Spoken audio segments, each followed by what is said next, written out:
Once a puppy or kitten has had that kitten series, the latest information says it should be 3 to 4 weeks apart until they're 14 to 16 weeks of age. I don't give everything at the same time. The minimal that I give is what they call now the core vaccinations: distemper, hepatitis, and parvo. That's in a combination. The rabies is given separately at a completely different time. I don't give corona, I don't give lepto, I don't give Lyme, I don't give giardia, I don't give ringworm vaccines. And if a dog is in a high amount of exposure, I might consider the canine influenza vaccine.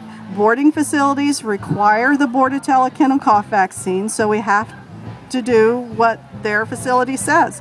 I mean, the state will come in and fine them if they find that they have not got that information on the pets that are there with them. Once I found that out, I gave them a little bit more slack. But the core vaccines are distemper, adenovirus, which is hepatitis, and parvo. On the cats, it's feline panleukopenia, called distemper, feline calicivirus, and rhinotracheitis. Those last two, calici and rhino, are the respiratory viruses. There's one more respiratory virus called chlamydia virus. That can be gotten rid of with tetracycline. Now, I still use drugs when drugs are called for.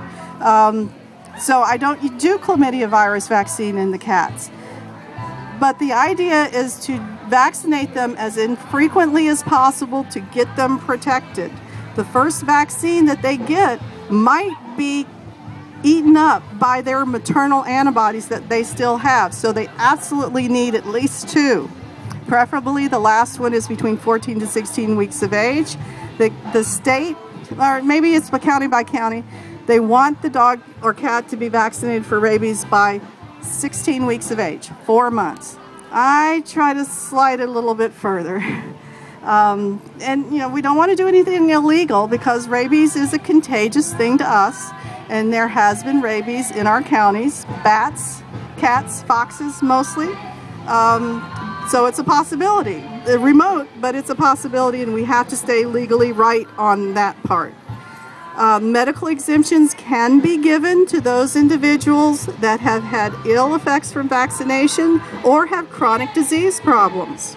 It can be done. Pinellas County doesn't allow for a medical problem at this point in time, but if they've had an adverse vaccine reaction, they do allow medical exemptions. So